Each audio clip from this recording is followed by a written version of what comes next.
سیدہ ہائے سیدہ صبت علی یا مصائب لو انہا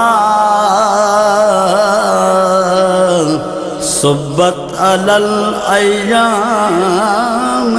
سرنا لیالیا لا حول ولا قوة إلا بالله العلي العظيم حسبنا الله ونعم الوكيل نعم المولى ونعم النصير الحمد لله رب العالمين والصلاة والسلام على أشرف الأنبياء والمرسلين هو الذي صاحب التاج والمعراج والبراق والعلم دافع البلاء والوباء والقحط والمرض والألم اسمه مكتوب مرفوع منقوش في اللوح والقلم جسمه مقدس معطر مطهر منور في البيت والحرم وصلى الله على سيد الثقلين ونبي الحرمين وإمام القبلتين محبوب رب المشرقين والمغربين مولى الكونين جد الحسنين أبي القاسم محمد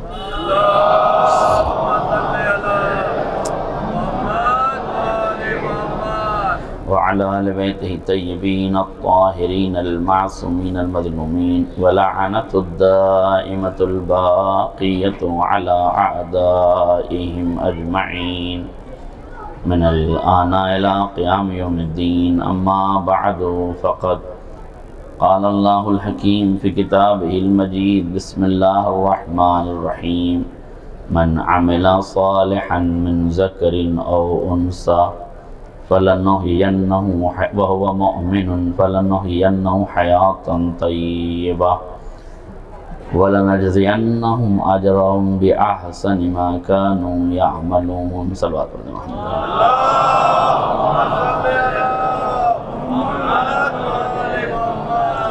حضرات گرامی قدر بزرگان ملت دوستان عزیز علماء اعلام 4 روزہ مجالس عزا کا یہ عظیم پروگرام میں سمجھتا ہوں کہ آل انڈیا پیمانے پر اتنا خوبصورت اتنا منظم اتنا مرتب اور اتنا معتبر پروگرام کرنے کی سعادت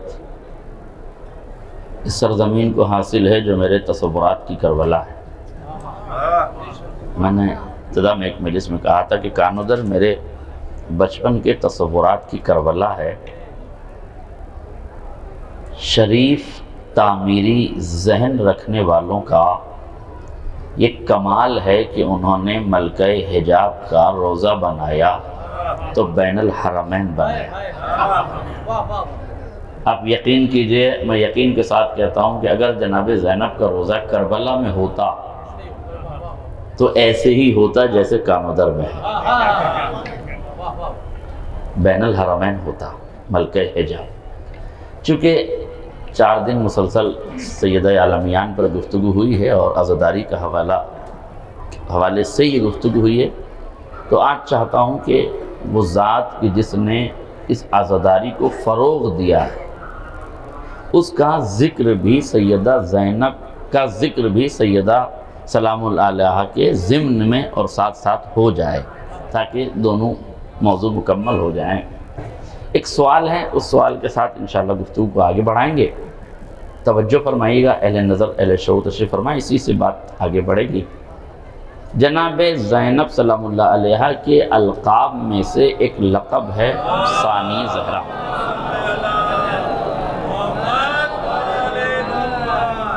ثانی زہرا یعنی کیا مطلب ہے بچوں کے لیے سمجھا دوں، بزرگوں اور علماء سے معذرت چاہتے ہوئے، ثانی زہرا یعنی زہرا کی دوسری زہرا، زہرا کی دوسری زہرا، ثانی زہرا۔ بات ایک ایک ذہن میں بیٹھ جائے تاکہ آسانی سے اپنے مطالب کو آپ تک پیش کر سکوں۔ زہرا کی دوسری زہرا، جناب سیدہ کے بعد، زہرا کے بعد کوئی دوسری زہرا ہوئی ہیں جن کا نام ہے زینب۔ کیا اس بھرے مجمع میں کوئی مجھے یہ بتا سکتا ہے کہ زینب کے بعد کوئی ثانی زینب ہوا ہے؟ ہاں نہیں ہوا نا؟ کیوں؟ زینب کے بعد کوئی ثانی زینب کیوں نہیں ہوا؟ دو صورتیں ہیں بظاہر، یا تو خزانہ قدرت میں کوئی گوہر آبدار ایسا تھا ہی نہیں جسے لباس زینبی سے آراستہ و پیراستہ کر کے فرش بشریت پہ بھیجا جاتا، کوئی تھا ہی نہیں۔ یہ بات اہل علم تشریف فرما ہے، یہ بات قابل قبول نہیں ہے، اس لیے کہ اس تصور پر قدرت خدا پر اعتراض وارد ہوتا ہے۔ یہ ممکن نہیں ہے کہ مالک کے خزانے قدرت میں کوئی گوہر آبدار ایسا نہ ہو جسے زینب بنا کے پیش کیا جائے، یہ تو ممکن نہیں ہے۔ پھر دوسری صورت یہ ہے کہ زینب، توجہ، سیدہ زہرا کے بعد ان کے کارناموں کی تکمیل کے لیے ایک زینب کی ضرورت تھی، مگر زینب علیہ مقام نے اپنی حیات میں وہ سارے کام مکمل کر دیے تھے کہ اب دوسری زینب کی ضرورت ہی نہیں تھی۔ دیکھیے مجمع مختصر ہو مگر معتبر ہو، یہ ضروری ہے کہ بات ذہنوں تک چلی جائے۔ کم ہے کوئی مسئلہ نہیں ہے دیگر مجلسوں کے مقابلے میں، لیکن جتنا ہے معتبر رہے اور ذوق سماعت بیدار رہے تو کافی ہے۔ بھیڑ، ناسمجھ بھیڑ سے سمجھدار کم لوگ اچھے ہوتے ہیں تاکہ ان تک بات پہنچ جائے۔ تو کیا وجہ ہے؟ بات غور فرمائیے گا، سیدہ زینب کے بعد کوئی دوسری زینب کیوں نہیں ہوئی؟ کون سے وہ کارنامے ہیں کہ جو سیدہ زینب نے سیدہ زہرا کے بعد مکمل کی ہیں، تبھی تو ثانی زہرا کہلائی ہیں۔ تو اب ہمیں پہلے جناب زہرا کے کردار کو دیکھنا ہوگا، تب ہماری سمجھ میں جناب زینب کا کردار، ثانی زہرا کا کردار آئے گا۔ تو آئیے جناب زہرا کا کردار دیکھیں کہ جناب زہرا کا کردار کیا ہے۔ ذرا سی تمہید ملاحظہ فرمائیں کہ 11 ہجری تک اسلام اپنے پورے آب و تاب کے ساتھ سرزمین عرب پر اپنے وجود کو ثابت کر رہا تھا۔ اٹھنے، بیٹھنے، سونے، جاگنے، کھانے پینے، رہنے سہنے کے آداب، اصول، ضوابط، قوانین اسلام قرآنی نقطۂ نظر سے پیش کر رہا تھا۔ آیات ربانی کا نزول ہو رہا تھا، وحی کے اشاروں پر الہام کے سانچے میں پیغامات اسلامی کو، احکامات اسلامی کو زیور وجود سے آراستہ و پیراستہ کیا جا رہا تھا۔ ہر قسم کے، ہر طرح کے احکام قرآن کے ذریعے نبی رحمت کی پاکیزہ زبان سے نکلے ہوئے الفاظ اسلام کا مقدر بناتے چلے جا رہے تھے، اور 11 ہجری تک اسلام پورے آب و تاب کے ساتھ، ترقیوں کے ساتھ، اجالوں کے ساتھ آگے بڑھ رہا تھا۔ پہلا انقلاب 11 ہجری میں آیا۔ صاحبان شعور کے نظر یہ جملہ کر رہا ہوں، پہلا انقلاب 11 ہجری میں آیا جب شعور کی آنکھ بند ہوئی اور امت شور مچانے کے لیے کہیں اور چلی گئی۔ اہل ادب تشریف فرمائیں، شعور اور شور میں ایک عین ہی کا فرق ہے۔ شعور اور شور میں ایک عین ہی کا فرق ہے۔ جن کے یہاں یہ عین ہوتی ہے ان کے یہاں شعور ہوتا ہے۔ جہاں سے علم کی عین رخصت ہو جائے وہاں فقط شور ہوتا ہے۔ اب یہ میں صرف اسٹیج والوں کے لیے شعر سنانا چاہوں گا، باقی مومنین مجھے سمجھ جائیں، جو برادران وہ مجھے ضرور داد سے نوازیں، انہیں میری طرف سے سبحان اللہ ہے۔ کہ کسی نے کہا کہ مولانا صاحب عین آپ کے یہاں تھوڑی ہے، عین تو ہمارے یہاں بھی ہے۔ کاش میرا جملہ واضح ہو جائے، خالی آپ ہی کے پاس عین تھوڑی ہے، عین تو ہمارے پاس بھی ہے۔ ایک عین آپ کی ہے، ایک عین ہماری ہے۔ حالانکہ میں تفصیلات میں نہیں جاؤں گا کہ آپ کی عین رکتی نہیں ہے۔ یہ عین آنکھ کے معنی میں نہیں ہے کہ اس عین کو آپ نین سمجھیں، یہ حرف عین کی بات میں کر رہا ہوں۔ تو آپ کے پاس بھی عین ہے، کسی نے کہا ہمارے پاس بھی عین ہے، دونوں عینوں میں فرق کیا ہے؟ میں نے کہا مجھے تو معلوم نہیں، میں کھل کے تبرہ پڑھتا نہیں ہوں، لیکن جو پڑھتے ہیں ان کی سراہنا تو کر سکتا ہوں۔ قیس زنگی پوری نے مجھے اشارہ دیا کہ عین تمہارے پاس بھی ہے، عین ہمارے پاس بھی ہے، فرق کیا ہے؟ توجہ کیجئے گا، کسی نے پوچھا ان سے کہ فرق کیا ہے؟ انہوں نے کہا بہت آسان لفظوں میں فرق بتایا، کہا تمہاری عین میں، ہماری عین میں، آپ کی عین میں اور ہماری عین میں فرق کیا ہے؟ کہا بس فرق اتنا ہی ہے، اتنا سمجھ لیجئے کہ جو ہے کی حلال میں اور ہے کی حرام میں ہے۔ ایک صلوات پڑھ دے محمد و آل محمد۔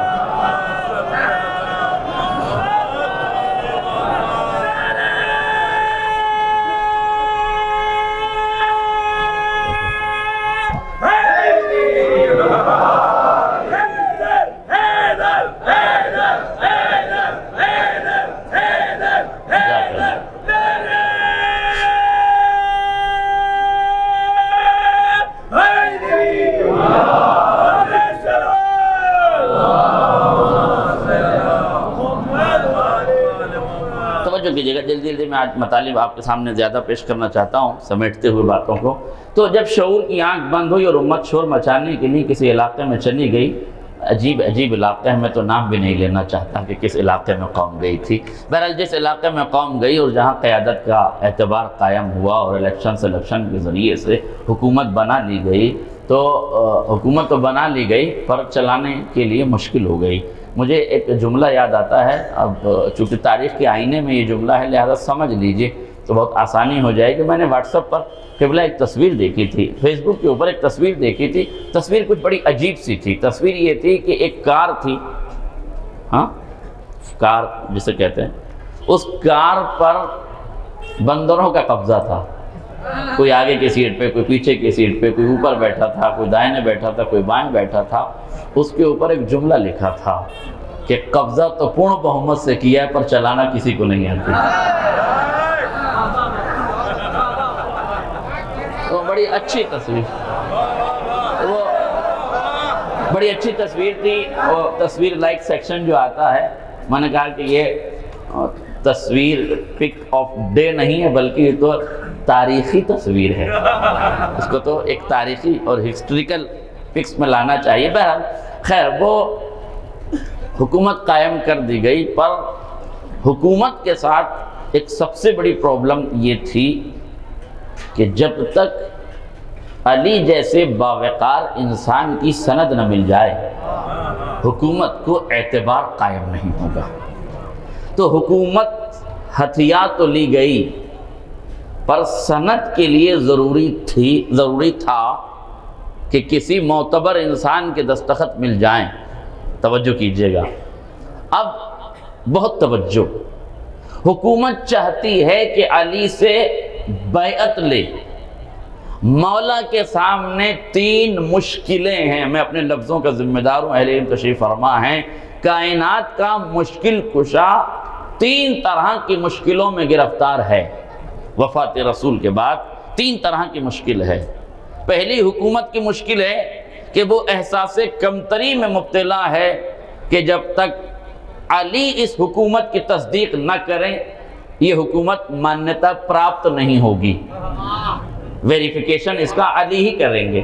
اب علی کیسے کریں، مولا کیسے کریں؟ کہا علی کے سامنے تین مشکلیں، میں جلدی بات کو کہہ رہا ہوں، تین مشکلیں ہیں۔ پہلی مشکل یہ ہے کہ علی بیعت کر نہیں سکتے۔ کیوں؟ اس لیے کہ علی کا ہاتھ ید اللہ ہے اور ید اللہ غیر اللہ کی بیعت نہیں کر سکتا۔ ید اللہ غیر اللہ کی بیعت نہیں کر سکتا، تو یہ بات تو ختم ہو گئی۔ دوسرا مرحلہ توجہ فرمائیے گا، دوسرا مرحلہ یہ ہے کہ اگر علی بیعت نہیں کرتے تو پھر جام شہادت نوش کر لیں۔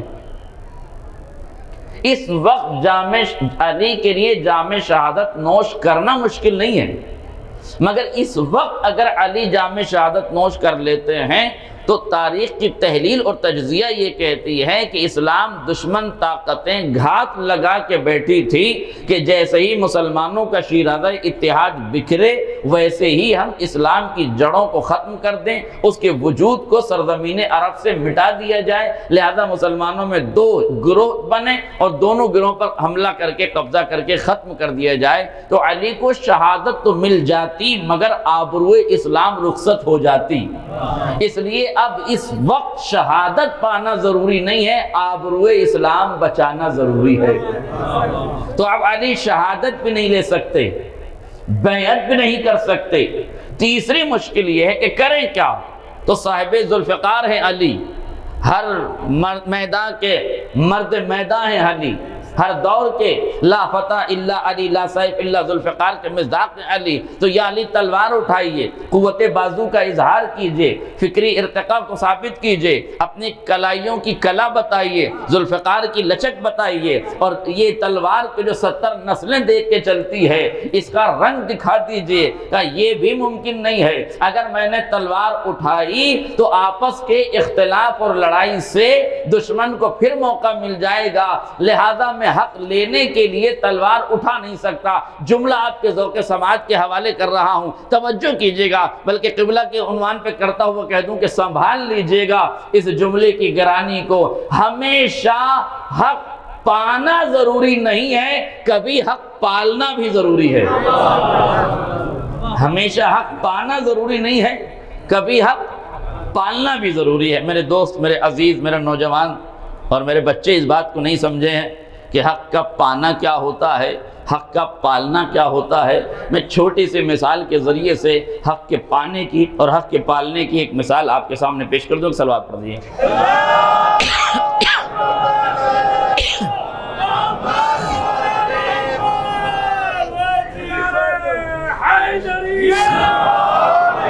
دیکھیں آپ بالکل متوجہ رہیے گا، جو میں نے گفتگو شروع کی ہے میں پوری اس گفتگو کے لیے مقدمہ سازی کر رہا ہوں اور نتیجے تک میں آپ کو وہیں لے کر رہا ہوں۔ میں آپ یہ نہ سوچئے کہ تاریخ کے واقعات کے کدھر کدھر جا رہے ہیں، بالکل منظم تقریر ہے انشاءاللہ۔ جہاں جہاں میں آپ کو لے کے جا رہا ہوں وہ سارے تاریخ کے واقعات کی کڑیوں سے کڑیاں جڑتے چلی جائیں گی۔ حق پانا ضروری نہیں ہے، کبھی کبھی حق کا پالنا ضروری ہے۔ بڑی آسان مثال کے ذریعے سے میں آپ کو سمجھا دوں۔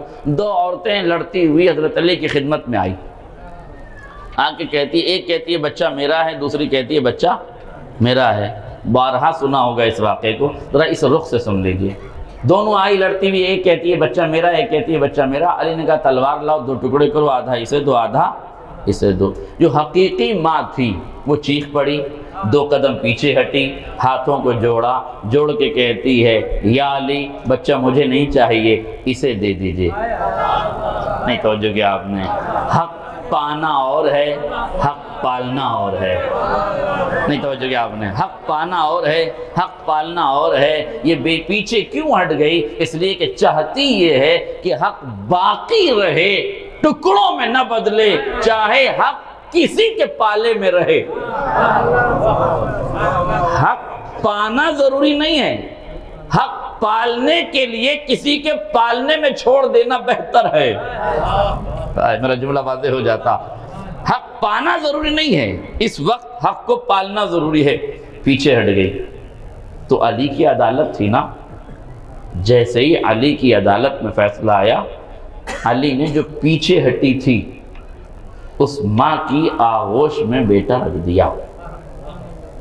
سمجھ رہے ہیں کہ بھئی دونوں لڑتی ہوئی آئی تھی، ایک کہہ رہی تھی میری تھا، ایک کہہ رہی میرا ہے، تو جس نے قدم پیچھے ہٹائے علی نے اس کی آغوش میں بیٹا ڈال دیا۔ لفظ بدلوں، خواتین بھی میری مجلس سن رہی ہوں گی، مائیں بہنیں بھی سن رہی ہوں گی، سماج کو یہ رخ بھی بتا دینا ضروری ہے۔ سماج میں دو طرح کی مائیں ہوتی ہیں، ایک ماں وہ ہوتی ہے جو انا کے صنم پہ سوار ہو کر رشتوں کا خون کر دیتی ہے، ایک ماں وہ ہوتی ہے جو انا کے صنم کو فنا کر کے رشتوں کی آبرو رکھنے کے لیے پیچھے ہٹ جاتی ہے۔ نہیں توجہ کیا آپ نے؟ پیچھے ہٹ جاتی ہے۔ اگر کوئی خاتون رشتوں کی آبرو کے لیے پیچھے ہٹ جائے تو کمزور نہ سمجھنا، کمزور نہ سمجھنا، وہ رشتوں کی آبرو کے لیے پیچھے ہٹی ہے۔ دیکھیے میں 2 ماہوں کی بات کر رہا ہوں، 9 ماہوں کی بات نہیں کر رہا ہوں۔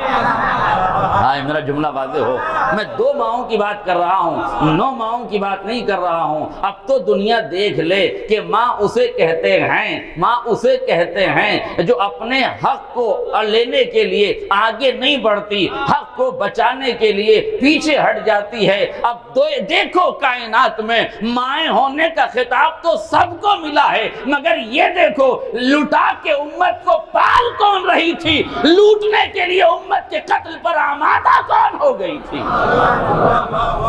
ایک صلوات پڑھ دیں محمد اور آل محمد۔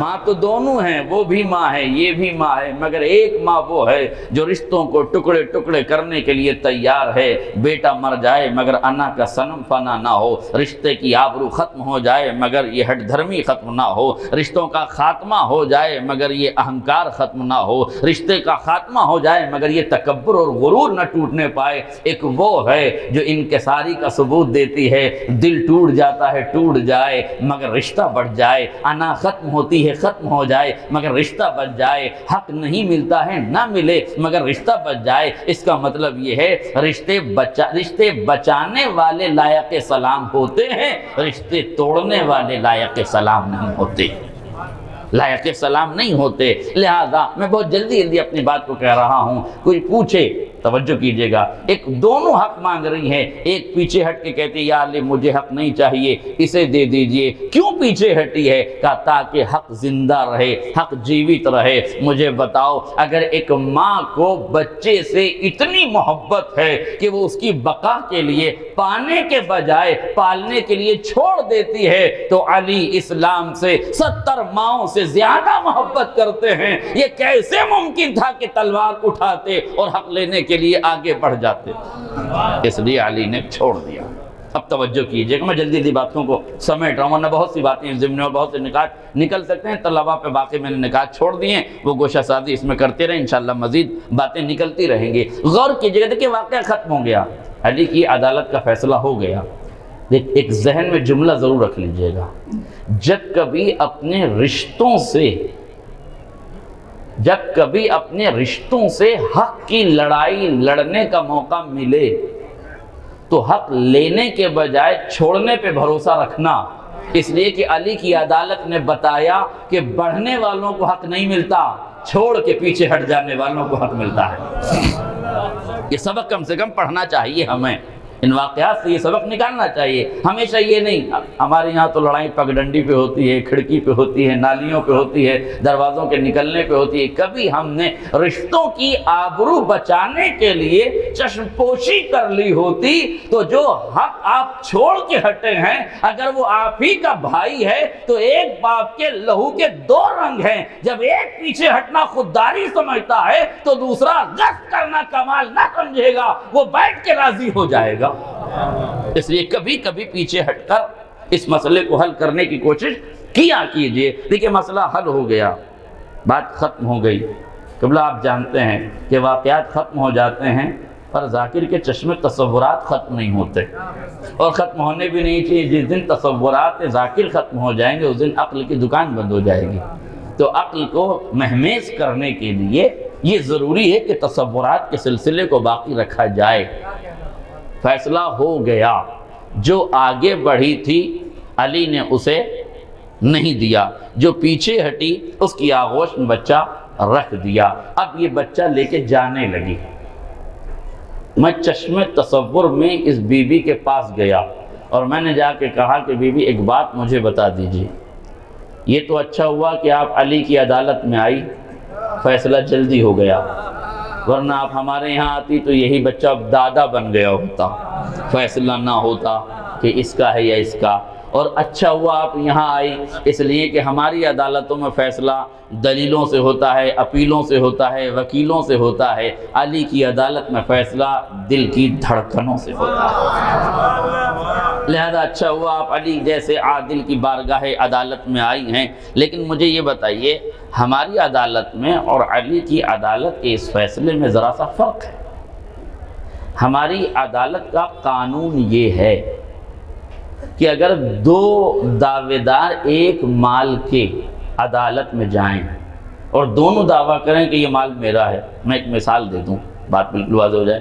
یہ مائک 4 دن سے ہمارے سامنے لگا ہوا تھا پڑھنے کے لیے، جب ہم جانے لگے لپیٹ کے جھولے میں رکھ کے جانے لگے۔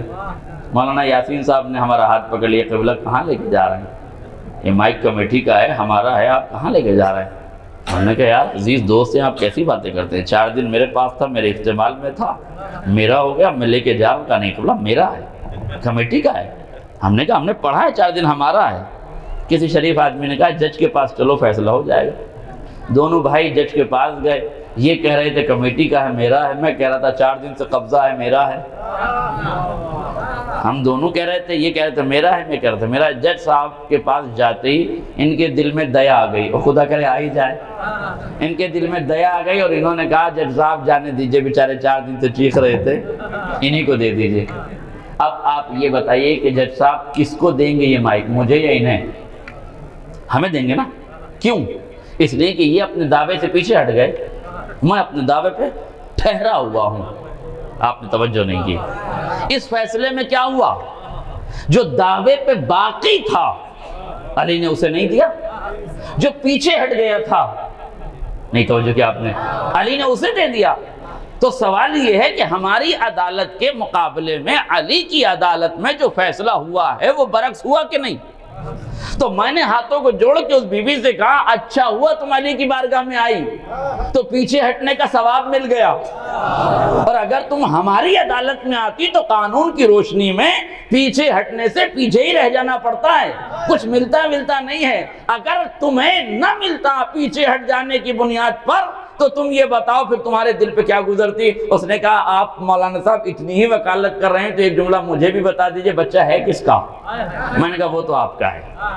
کہا اس کا مطلب یہ کہ 9 مہینے کوکھ میں ہم نے رکھا، لوریاں ہم نے سلائی، غذا ہم نے تناول کی، خود گیلے میں سو کے سوکھے میں اسے سلایا، اپنی خوشبو سے اس کو مانوس کیا۔ تو اب اتنا یاد رکھیے گا قبلہ اگر یہ بچہ میرا ہے اور آپ جانتے ہیں کہ میرا ہے تو جھوٹی ماں اگر اس بچے کو لے بھی جائے گی تو جب یہ روئے گا، جب یہ چیخے گا، جب یہ چلائے گا، جب یہ ستائے گا تو وہ ماں میرے دروازے پہ آ کے دق الباب کر کے کہتی بہن ہے تو تمہارا ہی، اب تو سنبھال لو، اب تو لے لو، عدالت سے تو لے لیا پر پرورش کیسے کروں؟ علی بھی تو یہی کہہ رہے تھے اسلام لے جاؤ، مگر جب یہ درباروں میں چیخے گا، چلائے گا، روئے گا، پکارے گا، ایک بار نہیں 70 بار کہو گے یا علی آؤ سنبھالو، یا علی آؤ بہلاؤ، یا علی آؤ فیصلہ کرو۔ صلوات پڑھ دیں محمد اور آل محمد۔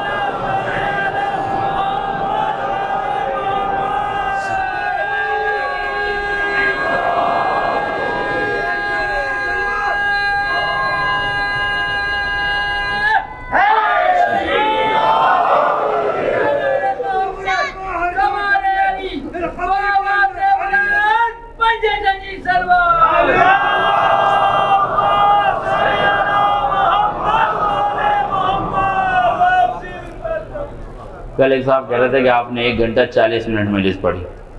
میں نے کہا سب کا پڑھا ہوا تم لوگ میرے کھاتے میں جوڑ دیتے ہو؟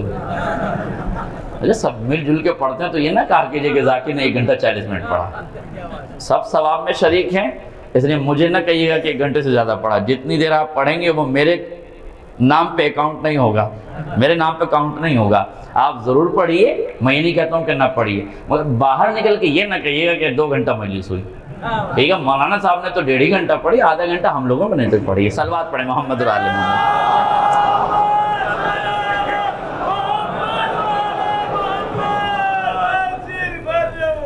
تو اتنا طے ہو گیا، توجہ کیجئے گا۔ اب میں واپس سمیٹ رہا ہوں ساری باتوں کو۔ اس کا مطلب یہ ہے کہ نہ علی بیعت کر سکتے ہیں چونکہ ید اللہ ہے، ید اللہ کا ہاتھ غیر اللہ کے ہاتھ میں نہیں جا سکتا۔ علی شہادت نہیں لے سکتے اس لیے کہ اسلام کی آبرو کا بچانا ضروری ہے۔ علی تلوار نہیں اٹھا سکتے، کیوں؟ اس لیے کہ حق کا پانا ضروری نہیں ہے بلکہ حق کا پالنا ضروری۔ توجہ کیجئے گا، پالنا ضروری ہے۔ یہ ہیں علی کی 3 مشکلیں۔ علی کائنات کے مشکل کشا ہیں مگر ان 3 مشکلوں میں گرفتار ہیں۔ اب کون ہے جو علی کی عقدہ کشا بن جائے؟ کون کون ہے جو علی کی مشکل کشا بن جائے؟ تو زہرا اٹھی، سیدہ اٹھی، فاطمہ اٹھی، علی کو اپنے آنسوؤں کے حصار میں لیا، اپنے بیت مقدس میں لیا۔ یا علی پسلیاں ٹوٹ جائیں، دروازہ جل جائے، آنے دیجئے دشمن کو، نہ بیعت لینے دوں گی نہ قتل کرنے دوں گی۔ توجہ کیا آپ نے؟ میں ولایت کی حفاظت کروں گی، نہ علی آپ کو بیعت کی ضرورت پڑے گی کہ دنیا آپ سے بیعت لے جائے، نہ آپ کو قتل کر سکے گی۔ فاطمہ عقدہ کشا بن جائے گی۔ اب فاطمہ کی ذمہ داریاں دو ہو گئیں۔ پہلی ذمہ داری یہ ہوئی کہ بیعت کو سیدہ نے پیچھے ڈھکیل دیا اور امامت کی سیدہ نے حفاظت کر لی۔ بھائی بہت توجہ میرے عزیزو، میں نے سمیٹ دی گفتگو کو۔ یعنی سیدہ زہرا کی ذمہ داریاں دو ہیں، بیعت کو پیچھے ڈھکیلا، بیعت کو پیچھے ڈھکیلا، بیعت لینے آنے والوں کو ذلیل و رسوا کر دیا۔ توجہ، بیعت کو پیچھے ڈھکیلا، علی جیسے امام کی حفاظت نہیں کی، ولایت کی حفاظت کی، امامت کی حفاظت کی۔ اسی لیے جناب سیدہ کو محافظہ ولایت کہا جاتا ہے، ولایت کی حفاظت۔ اب اس کا مطلب یہ ہے کہ جب جناب زہرا، توجہ، جناب زہرا بیعت کو پیچھے ڈھکیل رہی تھی، ولایت کی حفاظت کر رہی تھی، تو اسی خانہ مقدس میں ایک بیٹی تربیت پا رہی تھی، ایک بیٹی تربیت پا رہی تھی۔ جناب زینب نے کہا اماں پریشان نہ ہوئیے گا، آپ زہرا ہے، میں ثانی زہرا ہوں۔ آپ نے بیعت کو پیچھے ڈھکیلا تو 50 برس کے بعد یہ بیعت کا سوال پھر آ گیا۔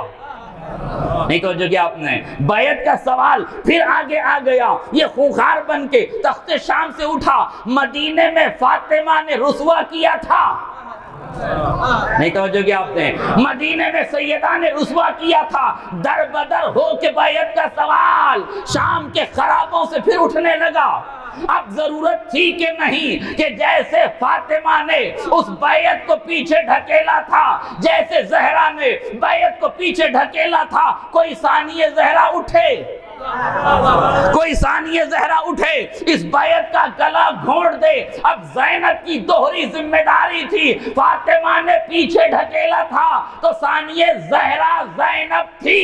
اب زینب کے بعد کوئی زینب نہ ہوگا تو اب پیچھے نہیں ڈھکیلا جائے گا، گلا گھونٹ کے لاش کو چادر میں لپیٹ کے فرات میں ڈبو دیا جائے گا۔ اب قیامت تک حکومتیں تو رہیں گی پر عصمت سے بیعت مانگنے کی جرات کسی میں نہ رہے۔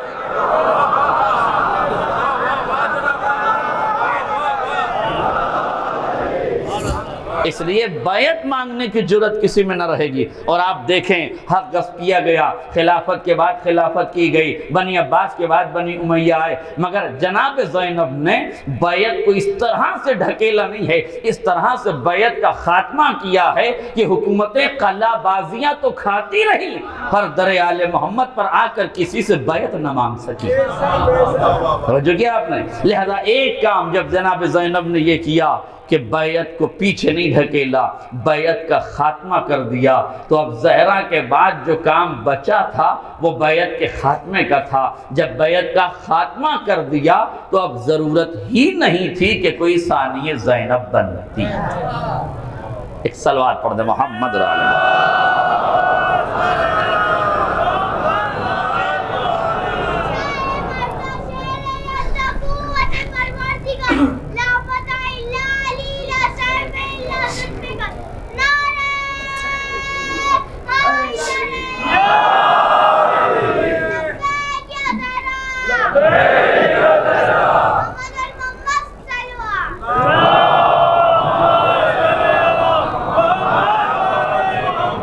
میرے سے جملہ سنی گا تاریخ کی روشنی میں، جب جناب زہرا سلام اللہ علیہا علی کی عقدہ کشا بنی ہیں، علی کی مشکل کشا بنی ہیں، تو یہی تو گھر ہے نا جس میں زینب تربیت پا رہی ہیں، یہی تو گھر ہے نا جس میں زہرا کے نقش قدم پہ چلنے والی زہرا تربیت پا رہی ہیں۔ زہرا کی چادر اوڑھ کر جو ثانی زہرا ہوئی ہیں اسے زینب کہتے ہیں، تو زینب اسی گھر میں شاید یہ کہہ رہی تھی اماں پریشان نہ ہوئیے گا، میں آپ کے اس مشن کو آگے بڑھاؤں گی، بیعت کا خاتمہ کروں گی، ولایت کی حفاظت کروں گی، اور اماں یہ زینب کا وعدہ ہے، اگر یہاں گھر جلانے والے، جملہ سنیے گا، اگر یہاں گھر جلانے والے پردے راز میں رہ گئے تو میں کربلا میں انہی چہروں سے نقاب ہٹا دوں گی. توجہ، میں ان کے چہرے سے نقاب ہٹا دوں گی. اب نام میں ایک لوں گا، کردار آپ دو سمجھ لیجئے گا، بات بالکل مکمل ہو جائے گی. زینب آواز دے رہی ہیں،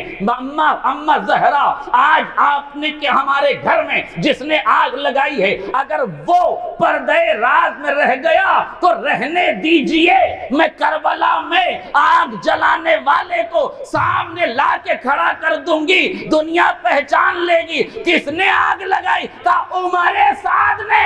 ہائے میرا جملہ واضح ہو جائے. عمر سعد نے آگ لگائی. تاریخ والوں غور کرو، جب سعد نامی لوگوں کا یہ عالم ہے تو بدذات لوگوں کا کیا ہوگا؟ ایک صلوات پڑھ دے محمد رالے.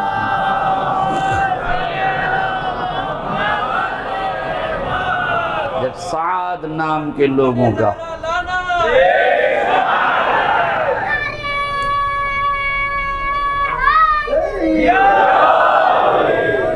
لہذا جلایا گیا ہے گھر مدینے میں، مگر خیمے جلانے والوں کا شجرہ پکڑا گیا ہے کربلا میں. سیدہ زینب نے ان قاتلوں کے چہروں سے نقاب ہٹا دی اور شجروں کی شناخت کربلا میں کروا دی کہ شجرے سے شجرہ ملا کے دیکھو، عمل سے عمل ملا کے دیکھو، کردار سے کردار ملا کے دیکھو، دونوں صورتوں میں دنیا واضح طور سے دیکھ لے گی. اے امت مسلمہ، تیری خاموشی بھی عجیب ہے. اگر تو در زہرا پہ آگ لگاتے وقت خاموش نہ رہی ہوتی تو کربلا میں آگ نہ لگی ہوتی. اس خاموشی کے جرم نے جرم کو جرأت پہ آمادہ کر دیا اور جرم کی سنگینیاں بڑھ گئی. اس لیے میں ایک جملہ اس ملک عزیز کی سیاست پہ قدغن کرتے ہوئے کہنا چاہتا ہوں، برائیاں اس لیے نہیں پھیلتی کہ برے لوگ زیادہ ہو رہے ہیں، برائیاں اس لیے پھیلتی ہیں کہ اچھے لوگ خاموش بیٹھ جاتے ہیں.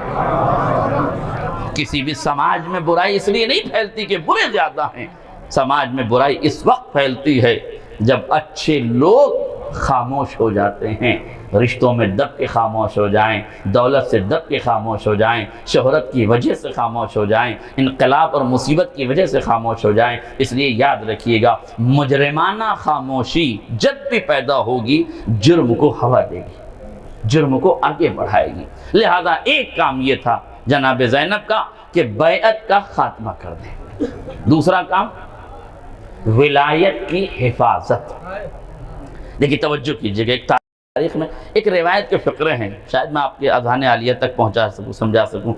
زبان کی ثقالت و جزالت کے لیے میں معذرت چاہتا ہوں، مگر میری مجبوری ہے کہ جب تک ان بھاری بھرکم الفاظ کا سہارا نہ لیا جائے گا مطالب کی گرانی اور ثقالت کا اندازہ نہیں ہوگا. روایت کے فقرے ملاحظہ کر لیجیے تاکہ عظمت عقیلہ بنی ہاشم ملکہ حجاب جناب زینب علیہ مقام کی شخصیت واضح ہو جائے.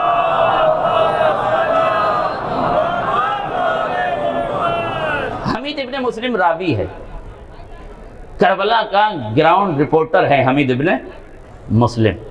تاریخ کہتی ہے کہ کربلا کا یہ گراؤنڈ رپورٹر رپورٹنگ کر رہا ہے، بار بار خط لکھ رہا ہے یزید کے پاس. یزید، ہم نے عباس کو مار دیا، ہم نے علی اکبر کو مار دیا، ہم نے طاقتوں کا ختم کر دیا. اب لکھتا ہے یزید تو بس جنگ جیتنے والا ہے، اب صرف حسین بچے ہیں. اور جب حمید ابن مسلم نے یہ خط لکھا تو اس کے ساتھ ساتھ اور بھی جو انعام کے لالچی تھے انہوں نے فوراً خط لکھا کہ حسین شہید ہونے والے ہیں، سب شہید ہو گئے، اب تنہا حسین بچے ہیں، تو جنگ جیت گیا. مگر حمید ابن مسلم نے ایک منظر دیکھا، منظر کے پس منظر میں ایک خط لکھا، خط میں ایک جملہ لکھا، یزید تو جنگ ہار گیا. میرا جملہ واضح ہو. جذبات پہ کنٹرول کیجئے گا تو جملے کا آپ کو لطف آئے گا اور آپ محسوس کریں گے عظمت. یقیناً دیکھیں جناب زینب کے فضائل کے گوشے مصائب کی عمیق وادی سے نکل کر آتے ہیں. اس لیے جذبات پہ کنٹرول کیجئے گا تو اس فضیلت کا ادراک کیجئے گا، ہے نا، بصیرت اور شعور کو مہمیز کیجئے گا، انشاءاللہ اس منزل تک آپ ضرور پہنچیں گے. اس لیے بہت توجہ. ایک صلوات پڑھتے محمد علیہ.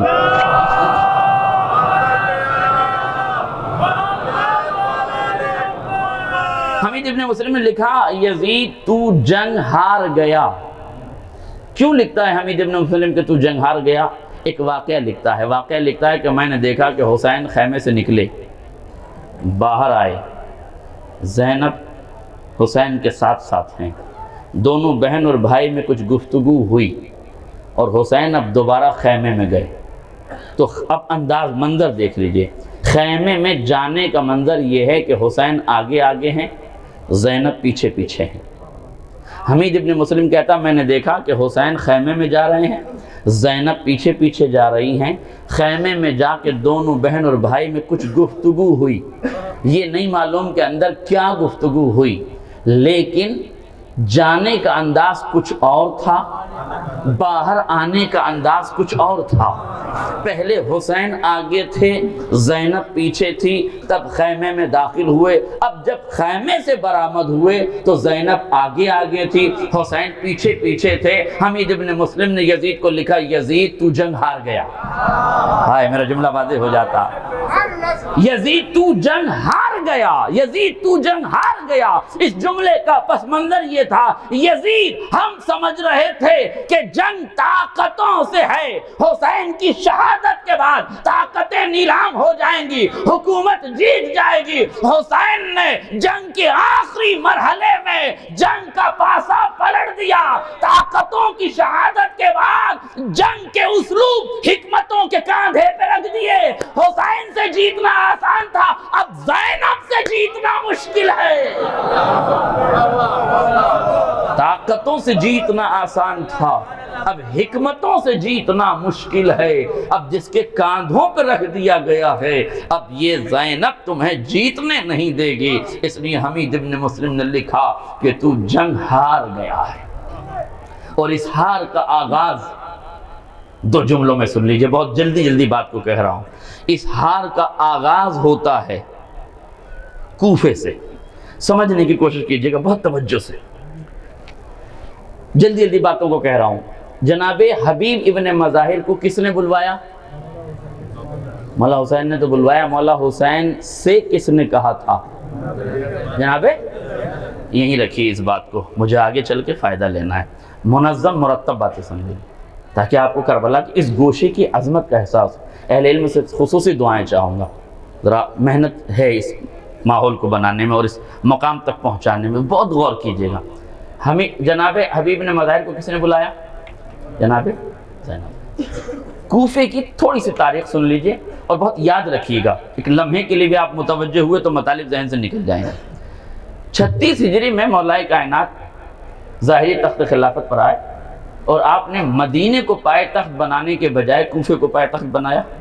اس کے علل و اسباب الگ ہیں کہ کیوں بنایا گیا، بہت سے سوالات ہیں. میرا اپنا ذاتی نظریہ یہ ہے، سارے علماء اور تاریخ اور مورخین کے نظریے کو یاسین بھائی چھوڑتے ہوئے، قدر صاحب قدر کیجیے گا جملے کی، سب کے نظریے کو چھوڑتے ہوئے، محمد میاں صاحب قبلہ سب کے نظریے کو چھوڑتے ہوئے میں یہ کہتا ہوں کہ مولا نے کوفے کو کربلا کے لیے منتخب کیا تھا.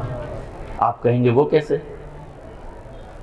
حکومت ملی ہے 36 ہجری میں، کربلا ہونے والی 61 ہجری میں. یہ کیسے ممکن ہے کہ 25 سال پہلے علی نے کوفے کو کربلا کے لیے منتخب کیا تھا؟ یہ دوسروں کو سمجھانا مشکل ہے، آپ کو سمجھانا مشکل نہیں ہے. جس علی کو 25 ہجری میں کربلا یاد ہے، ارے کہا تھا کہ نہیں جناب عقیل سے کہ میرے لیے بہادر خاندان تلاش کرو، بہادر بیٹا چاہیے. نہیں توجہ کیا آپ نے؟ بہادر بیٹا چاہیے. تو جس علی کو 25 ہجری میں کربلا یاد ہے وہ 36 میں بھول جائے گا؟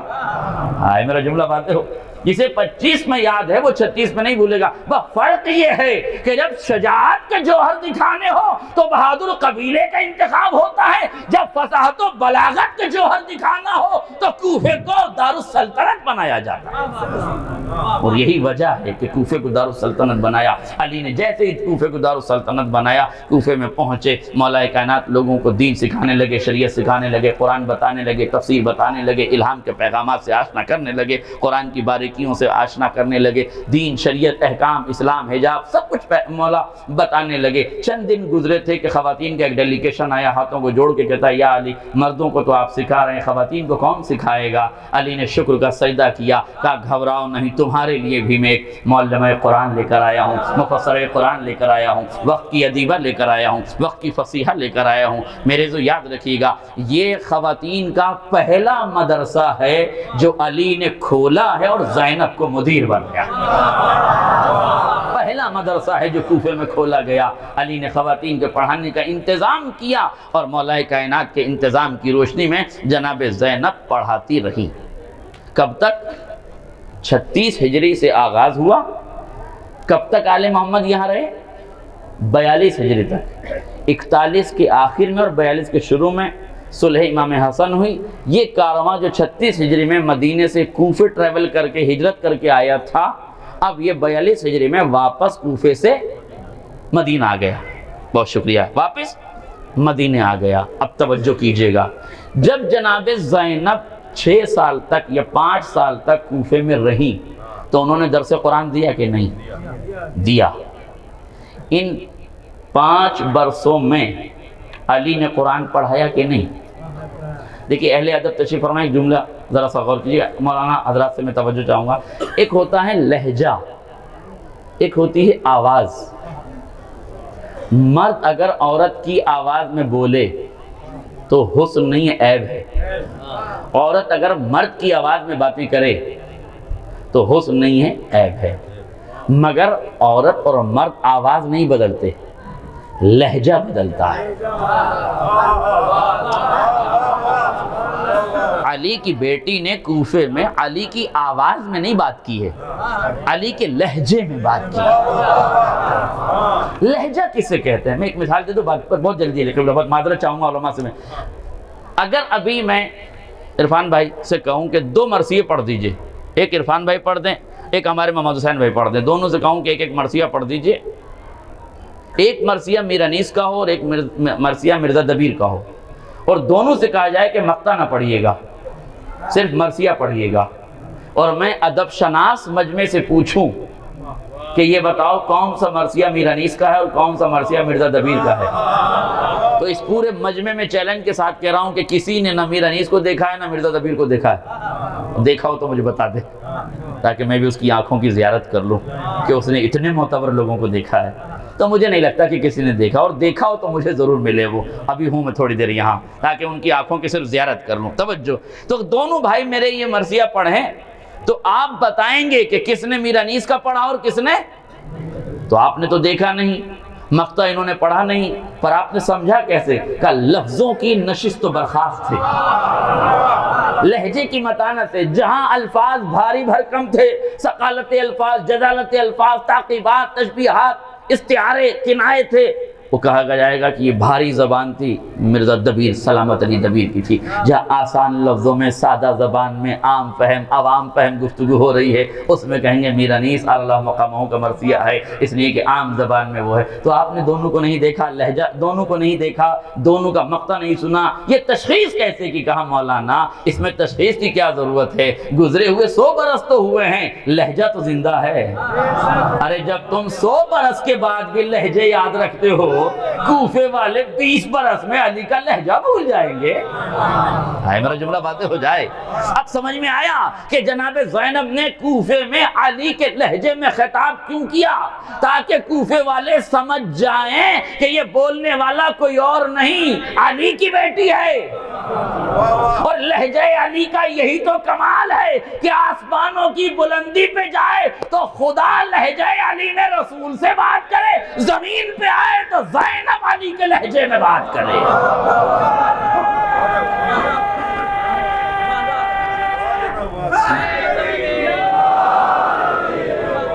میں بہت جلدی اپنی باتوں کو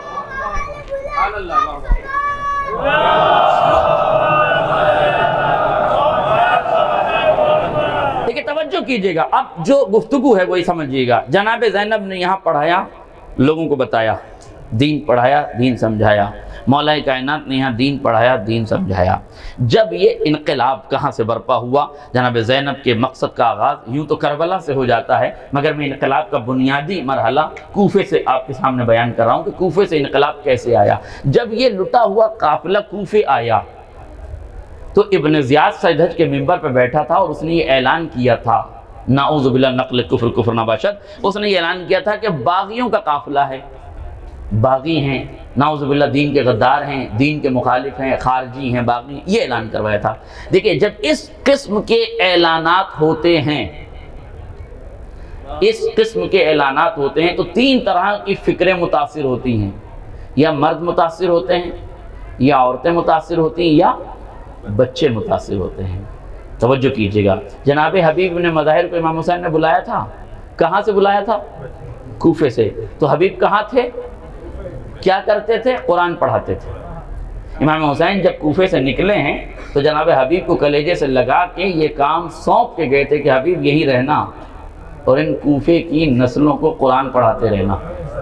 یہ جملہ یاد رکھیے گا بس تاریخ کا، کس نے بلایا تھا، کیوں بلایا تھا، یہ کیا کرتے تھے، اسی سے مجھے استفادہ کرنا ہے۔ جب جناب زینب کا یہ قافلہ کوفے میں پہنچا، ابن زیاد یہ اعلان کر رہا ہے کہ قافلہ باغیوں کا ہے، قافلہ دین کے غداروں کا ہے، دین کے دشمنوں کا ہے، تو اب کیسے اس آواز کو توڑا جائے، اس پروپیگنڈے کا خاتمہ کیا جائے۔ علی کی بیٹی نے علی کے لہجے میں گفتگو کی، سارے مرد متوجہ ہو گئے، ابن زیاد تو جھوٹا ہے، یہ دین کے غدار نہیں، ان کی آغوش میں دین پروان چڑھتا ہے۔ جناب زینب کے لہجے نے مردوں کو بتا دیا، وہی استعارہ ہے، وہی تشبیہات ہیں، وہی کنائے ہیں، وہی الفاظ کی نشست و برخاست ہے، وہی انداز تکلم ہے، وہی اسلوب سخن ہے، وہی گویائی کا کمال ہے، وہی سحر بیانی ہے، وہی انداز بیان ہے، لہذا کوئی اور نہیں ہے۔ جیسے کل علی بولتے تھے نا ویسے ہی آج یہ بولنے والی ہے۔ تو مرد سمجھ گئے ابن زیاد تو جھوٹا ہے، یہ دین کے غدار نہیں، علی کی بیٹی ہے، علی کا لہجہ علی کے سوا کوئی اور نہیں لے سکتا۔ اب دنیا کو پتا چلا کہ نہیں، اب جیسے ہی یہ آواز یعنی ابن زیاد کی آواز عورتوں تک پہنچی تھی، وہ سمجھ رہی تھی کہ یہ باغی ہیں، مگر جب زینب کا لہجہ سنا یاد آ گیا، یہ تو وہی معلمہ ہے، یہ تو وہی ادیبہ ہے، یہ تو وہی مفسرہ ہے جو کبھی ہمیں قرآن پڑھایا کرتی تھی۔ ابن زیاد تو جھوٹا ہے، ابن زیاد تو جھوٹا ہے، سچائی کی جیت ہو رہی ہے، صداقت آگے بڑھ رہی ہے، جھوٹ کے ماتھے پہ کلنک لگ رہا ہے، پروپیگنڈے کا خاتمہ ہو رہا ہے۔ حسین کی تحریک کی امین ہے زینب، اپنی امانت داری کے ساتھ تحریک کو آگے بڑھا رہی ہے۔ توجہ کیجئے گا، دیکھیں غور کیجئے گا جملے پر، کب تک تھا اہل بیت کا قافلہ؟ 42 ہجری تک۔ علماء تشریف فرما ہے، خطابت مغالطے کا نام نہیں ہے، دلائل البراہین کے سانچے میں ڈھال کے اپنی مکمل گفتگو کو ادلہ کے سانچے میں پہنچانے کا نام ہے۔ یقین جانیے میں کبھی ممبر سے مغالطہ دینے کی کوشش نہیں کرتا، ہر وہ سوال جو ذہن میں اٹھے، سنتے سنتے ذہن میں سوال اٹھتا رہے اور بیان کے ذریعے سے اس کی تشفی ہوتی رہے، اسے شاید کمال خطابت کہتے ہیں۔ اور اگر سمجھتا آدمی چلا جائے تو اسے ذوق سماعت کہتے ہیں۔ اگر دونوں جگہ جمع ہو جائے تو مطالب اپنی انتہا کو پہنچ جاتے ہیں۔ اس لیے توجہ کیجئے گا، 42 ہجری تک یہ کارواں رہا، تو 42 ہجری تک جن مردوں نے علی کے لہجے کو سنا انہوں نے کہا ابن زیاد تو جھوٹا ہے۔ 42 ہجری تک جن خواتین نے زینب سے پڑھا انہیں پتا چل گیا کہ ابن زیاد تو جھوٹا ہے، یہ علی کی بیٹی ہے۔ سوال میرا یہ ہے کہ 42 ہجری کے بعد جو نسلیں پیدا ہوئی ہیں، 61 ہجری تک تو وہ 20 سال کی ہو گئی، 18 سال کی ہو گئی، ان بچوں کو کیسے پتا چلے کہ یہ دین کے غدار نہیں ہیں، یہ دین کے باغی نہیں ہیں؟ زینب کو تحریک آگے بڑھانا تھی، اس لیے زینب اولیاء مقام نے حسین سے کہا بھیا حبیب کو بلوائیے۔ آئے میرا جملہ واضح ہو جائے، حبیب کی آمد کا مطلب سمجھ لو۔ کیا کربلا میں فقیہوں کی کمی تھی؟ کیا عباس فقیہ نہیں تھے؟ کیا علی اکبر فقیہ نہیں تھے؟ کیا قاسم فقیہ نہیں تھے؟ فقیہ کو بلایا کیوں جا رہا تھا؟ ایک جملہ سن لیجئے، فقیہ کو بلایا کیوں جا رہا تھا؟ اور فقیہ کے آنے کا معیار بھی سن لیجئے، پوری دنیا کے فقہا کی ذمہ داری ہے کہ ایک امام کی آمد کا انتظار کریں، سرے منہ اس انتظار سے انحراف کریں تو عقیدتیں اور عبادتیں سمیٹ کے لپیٹ رکھ دی جائیں گی۔ اور فقاہت کو جہنم رسید کر دیا جائے گا کہ تم اس امام کے انتظار سے انکار کر رہے ہو۔ اس کا مطلب ہے کہ مسند فقاہت کا سارا اعتبار باقی ہے ایک امام کی آمد کے انتظار کا۔ اللہ کربلا کا فقیہ کتنا معتبر ہے، سارے فقیہ مل کے ایک امام کا انتظار کرتے ہیں، کربلا کا ایک فقیہ آتا ہے، کربلا کے 3 امام انتظار کرتے ہیں۔ 3 امام کربلا کے فقیہ کا انتظار کر رہے ہیں۔ مولا یہ باہر سے آنے والے فقیہ کا احترام کیوں کر رہے ہیں؟ توجہ، گجرات کی سرزمین پہ جملہ کہہ رہا ہوں، مولا فقیہ کا انتظار کیوں کر رہے ہیں؟ کہ میں جانتا ہوں آنے والے زمانے میں جب فقہا کے دشمن پیدا ہوں گے تو انہیں سبق پڑھا دیا جائے۔ کربلا کی طرف جانے والا فقیہ ہوتا ہے، فقیہ کے سینے پہ تیر چلانے والا یزیدی ہوتا ہے، ملنگی نہیں ہوتا۔ فقیہ کی عظمتوں کا انکار کرنے والا یزیدی ہوتا ہے، ملنگی نہیں ہو سکتا، اس لیے کہ فقاہت کا احترام کربلا نے سکھایا ہے۔ کیا ضرورت تھی فقیہ کو بلانے کی؟ عباس فقیہ نہیں تھے، علی اکبر فقیہ نہیں تھے، قاسم فقیہ نہیں تھے، مگر دنیا کو عظمت فقاہت بتانا تھی۔ اور کون سا فقیہ؟ یہ بھی جملہ سن لیجئے، قرآن فقیہ کسے کہتے ہیں؟ علماء کی اجازت چاہوں گا، فقیہ کہتے ہیں آیات اور روایات سے مسئلے کو نکالنا۔ آسان ترجمہ، آسان تعریف ہے یہ، آیت اور روایت سے مسئلے کا استنباط، استکشاف، استخراج کرنا اور مکلف کے موقف عملی کو بیان کرنا، یہ تعریف ہے۔ اس کا مطلب یہ کہ فقیہ اپنی جیب سے حکم نہیں دیتا، جو آیت اشارہ کرے، جو روایت اشارہ کرے، تو آیت روایت سے مسئلہ نکالتا ہے۔ اب میں عظمت فقاہت ثابت کر دوں حبیب کی۔ جناب حبیب قرآن پڑھا رہے ہیں، حسین کا خط آیا، حبیب کربلا میں آ جاؤ، نہیں توجہ کی میں، حبیب کربلا میں آ جاؤ، حبیب قرآن پڑھا رہے ہیں۔ فقیہ کی ذمہ داری تھی آنے والے خط کو سامنے لیا، قرآن کی آیتوں سے گفتگو کی، بتا قرآن میرا یہاں بیٹھ کے قرآن پڑھانا بہتر ہے یا آبروئے قرآن بچانے کے لیے یہ تعلیم چھوڑ کے کربلا جانا بہتر ہے؟ جب فقیہ کا عقیدہ مضبوط ہو جاتا ہے تو تعلیم قرآن چھوڑ کر عظمت قرآن بچانے جاتا ہے، عظمت قرآن بچانے جاتا ہے، اور عظمت قرآن بچانے کے لیے فقیہ ٹریول کرتا ہے، سفر کرتا ہے، کربلا کی طرف جاتا ہے۔ تو کون ہے حبیب جسے حسین ابن علی نے بلایا؟ رکھا کب تھا؟ جب آپ یہاں سے جانے لگے تو کیا کہا؟ حبیب یہیں رہنا، آنے والی نسلوں کو، میری گفتگو مکمل ہو گئی، آنے والی نسلوں کو قرآن پڑھانا۔ حبیب 42 ہجری کے بعد مدرسہ کھول لیتے ہیں، حسین کے مقصد کی ترویج کرتے ہیں، آنے والی نسلوں کو قرآن پڑھاتے ہیں۔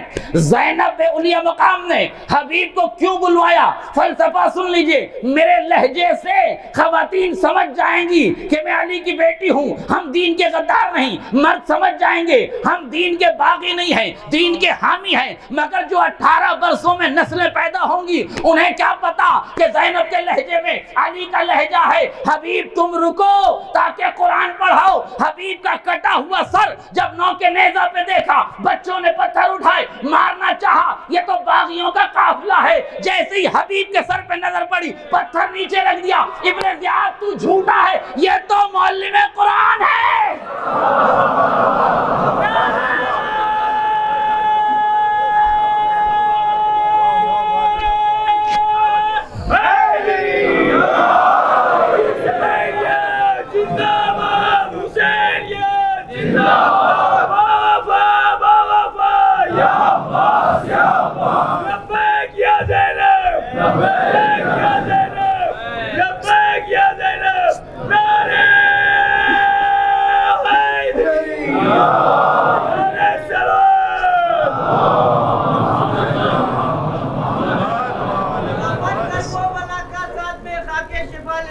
ہم اپنی قبر میں جائیں گے پوری کربلا لے کر، سرے مجلس میں کس ہو گیا کرتے ہوئے گریا، تبرک خواب میں آئی جناب سیدہ لے کر۔ مجلس کے تبرک جہاں بانٹے نہیں جاتے، ان لوگوں سے ہم بھی کبھی ملنے نہیں جاتے۔ اے منکر اقرار علی ولی اللہ، دہلیز نجف چومنے کتے نہیں جاتے۔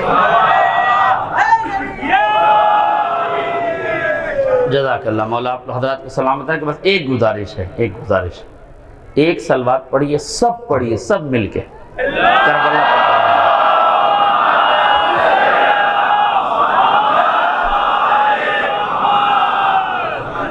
پورے جتنے زائرین یہاں آئے ہیں اور آ کے چلے گئے ہیں، سب کی سلامتی کے لیے ایک سلوات سب مل کر پڑھ لیجیے بس۔ صلی اللہ علیہ وسلم۔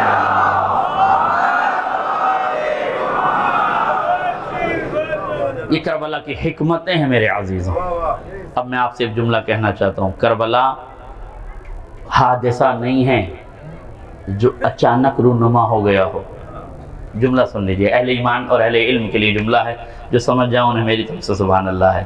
کربلا معصوم ذہنوں کا بنایا ہوا غیر مشکوک منصوبہ ہے، معصوم ذہنوں کا بنایا ہوا۔ اس کا مطلب ہے کہ معصوم یہ بتانا چاہتے ہیں کہ جب بڑا انقلاب لانا ہو تو اس کا آغاز انقلاب سے پہلے نہیں کرتے، نسلوں کے انتخاب سے انقلاب کی بنیادیں رکھی جاتی ہیں، نسلوں کے انتخاب سے، قبیلوں کے انتخاب سے۔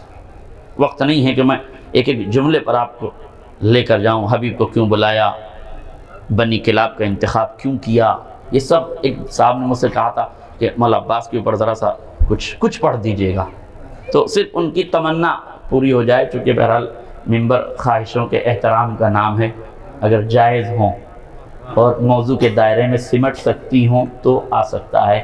سوال کے دائرے میں ہی میں بات رکھ دوں کہ جناب عباس کے لیے ایک جملہ، ویسے مسائب میرا ارادہ تھا کہ تھوڑے سے مسائب چھوٹے حضرت کے پڑھ دوں تاکہ امام حسین کے پڑھ چکا، جناب زینب اور جناب عباس کے مسائب ہو جائیں، تاکہ جو بین الحرمین روزے یا جو حرم جو بنے ہوئے ہیں سب کا ذکر تھوڑا سا عیسیٰ فاطمی میں ہو جائے۔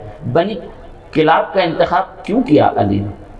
بہت تفصیلات ہیں، میں چھوڑ رہا ہوں ساری تفصیلات کا۔ کیوں کیا؟ کیا بنی ہاشم سے بہادر کوئی خاندان تھا عالم عرب میں؟ تو پھر بنی ہاشم کو چھوڑ کے بنی کلاب کا انتخاب کیوں؟ کربلا کی حکمت قسم خدا کی سمجھیے، اتنا معتبر اور اتنا مضبوط منصوبہ ہے کربلا کا کہ صدیوں سے فکریں اس کے اوپر قلم اٹھاتی رہیں، لکھتی رہیں۔ فکر کا دامن تنگ ہوگا، کربلا کی وسعتیں نہیں تنگ ہوں گی، کربلا کے بیان اور فکریں نہیں تنگ ہوں گی۔ کیوں انتخاب کیا؟ سب بہادر قبیلے تھے، بنی ہاشم بھی تو بہادر تھے، بنی ہاشم میں انتخاب کیوں نہیں کیا؟ بس سن لیجیے، فرق ہے بنی ہاشم میں اور بنی کلاب میں۔ بنی ہاشم تلوار کے دھنی تھے، بنی کلاب نیزہ برداری کے دھنی تھے۔ ہائے میرا جملہ واضح ہو جائے، نیزے کی جنگ کے دھنی تھے بنی کلاب، تلوار کے دھنی تھے بنی ہاشم۔ علی جانتے ہیں کربلا میں ذوالفقار کے جوہر نہیں دکھانے ہیں، نیزے بازی کے فن کو دکھانا ہے۔ نہیں توجہ کیا آپ نے؟ باب الحوائج پر آپ نے اتنی آسانی سے اتنا اچھا جملہ سن لیا اور محسوس نہیں کیا۔ کربلا میں ٹوٹے ہوئے نیزے سے جنگ ہے، ذوالفقار سے جنگ نہیں ہے، تلوار سے جنگ نہیں ہے۔ یہ یاد رکھیے گا، جو عباس نے زندگی بھر سیکھا وہ تلوار کا فن تھا، جو ماں کے شیر سے ملا وہ نیزے برداری کا فن تھا۔ تلوار حسین نے توڑ دی تھی نیزے گھٹنے پہ رکھ کے۔ عباس تمہیں خاندان کے لہو کا اثر نہیں دکھانا ہے، باپ کے انتخاب کی وجہ دنیا کو بتانا ہے، ماں کے شیر کا اثر دکھانا ہے۔ اس لیے تلوار کی جنگ نہیں کرنی ہے، نیزے کی جنگ کرنی ہے۔ یہ کربلا کے منصوبے ہیں میرے عزیز، کربلا مکمل منصوبے کرنا۔ مجھے تعجب ہے کربلائی قوم پر کہ وہ منصوبہ ساز نہیں ہے، حالانکہ ایسا نہیں ہے کہ منصوبے نہیں بناتی، جب اسے اپنے مقصد کی ترجمانی کرنی ہو تو منصوبے بناتی ہے۔ یعقوب بھائی نے بتایا 2 مہینے سے یہ چھولداریاں ٹینٹ لگائے جا رہے ہیں، 2 مہینے سے یہ کام ہو رہا ہے۔ کیوں 2 مہینے سے کام ہو رہا تھا؟ اس لیے کہ 4 دن کا جو پروگرام ہے اس کی تیاری 2 مہینے، کاش جملہ واضح ہو جائے، یعنی آپ ایک پروگرام کرتے ہیں تو 2 مہینے پہلے تیاری کرتے ہیں۔ کس ہوش میں بیٹھے ہیں، جس ملک عزیز میں بیٹھے ہیں، کچھ کرنا چاہتے ہیں کہ نہیں؟ تو کیا بچہ پیدا ہوتے ہی ڈاکٹر بن جائے گا؟ ابھی سے ڈاکٹری پڑھاؤ تاکہ آگے چل کے ہو جائے، ابھی سے تعلیم دلاؤ تاکہ آگے چل کے ہو جائے۔ اگر انقلاب لانا ہے تو تیاریاں ابھی سے شروع کرو۔ جہالت انقلاب نہیں لاتی، علم انقلاب لاتا، تیاریاں انقلاب لاتی۔ اس لیے بس میں نے گفتگو تمام کر دی۔ انقلاب اگر لانا ہے، انقلاب کیا؟ بھرشٹاچار کو ختم کرنا ہے، بے ایمانی کو ختم کرنا ہے۔ بے ایمانی کو ختم کرنے کے لیے ایماندار لوگوں کو آگے بڑھنا پڑے گا، بس معاملے حل ہو جائیں گے۔ چھوڑ دیتا ہوں میں ساری باتوں کو۔ جناب زینب اولیاء مقام کی گفتگو ہو رہی تھی، کسی نے ایک چھوٹا سا واقعہ سن لیجئے، میں بالکل مرتبط ہوا اپنی گفتگو سے، اور معذرت چاہتا ہوں آج پھر تھوڑا سا زیادہ ہو گیا۔ صلوات پر محمد و آل محمد۔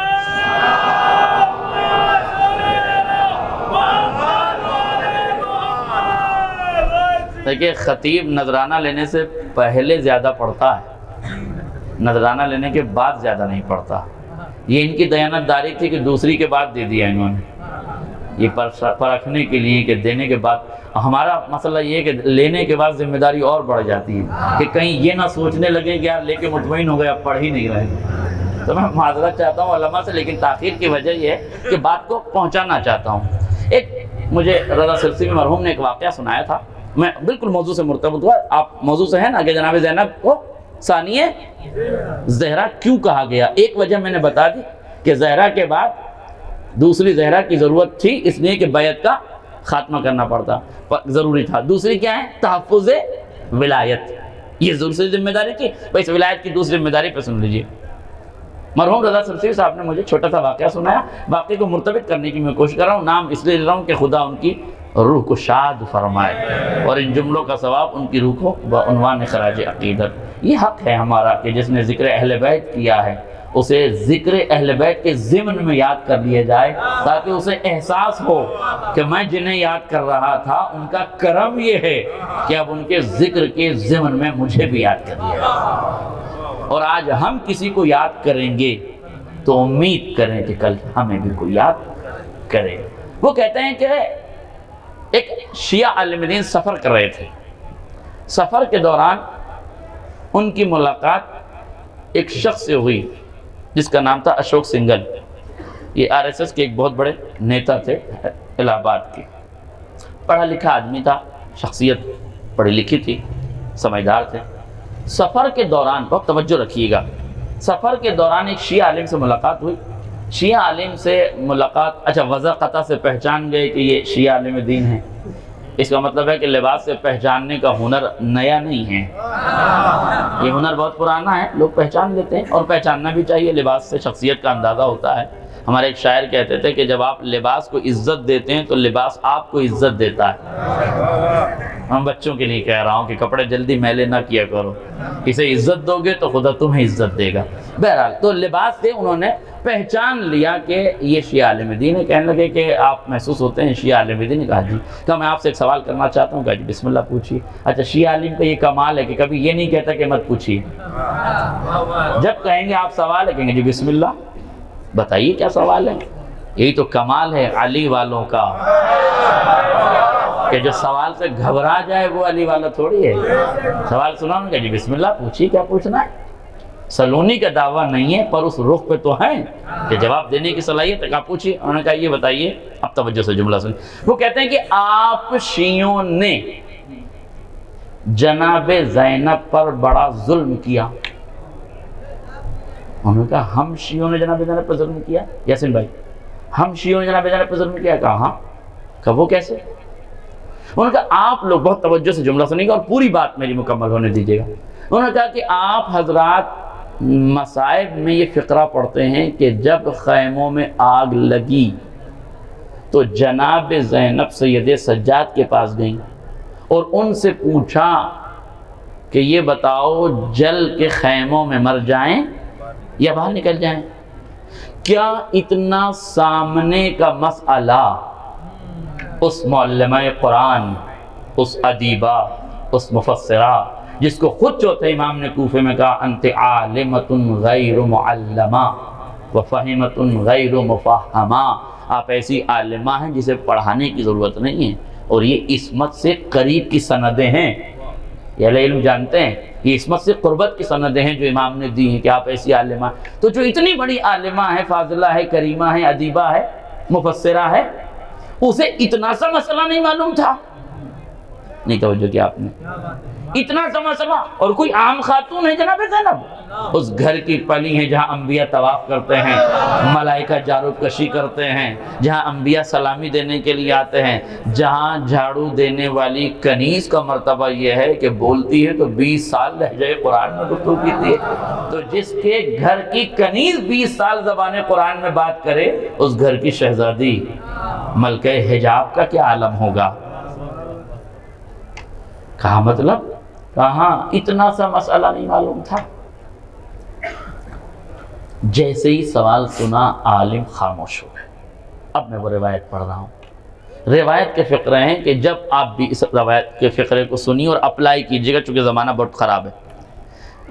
بھائی روایت کے فقرے یہ ہیں کہ جب بھی کوئی دشمن اہل بیت تم پر ہمارے سلسلے سے حملہ کرے، ہمارے بیان پر، ہماری بات پر کوئی حملہ کرے اور تمہیں اس کا جواب نہ آتا ہو، تو لمحے بھر توقف کرنا. توقف میں ہم آل محمد سے توسل کرنا. اس خاموشی میں عطائے ربانی کا سلسلہ جاری ہوگا. پھر جب تم خاموشی کے بعد بولو گے تو بولو گے تم، بیان ہمارا ہوگا، کہو گے تم، کلام ہمارا ہوگا، ادا تمہاری ہوگی، عطا ہماری ہوگی. تم بولو. عالم نے توقف کیا، توقف میں توسل کیا. توسل کے بعد جو الہامی جواب ملا ہے آل محمد کا سنیے. وہ کہتا، بہت توجہ، وہ کہتے ہیں کہ حضور آپ نے مسئلے کو تو سمجھا، پر مسئلے کی نزاکت کو نہیں سمجھا، مسئلے کی کیفیت کو نہیں سمجھا. جناب زینب نے مسئلہ نہیں پوچھا، بلکہ جب پوری دنیائے یزیدیت حسین کو تہہ تیغ کر کے، حسین کا سر نو کے نیزہ پہ چڑھا کے، خیموں میں آگ لگا کے، اس واقعے کے ذریعے سے یہ پیغام دے رہی تھی، ہم نے ولایت کا خاتمہ کر دیا، ہم نے امامت کا خاتمہ کر دیا، ہم نے حسین کو قتل کر دیا. زینب نے سجاد سے مسئلہ نہیں پوچھا، پوری کائنات کو بتایا ابھی حسین شہید ہوئے ہیں، ولایت زینب کے حصار میں ہے.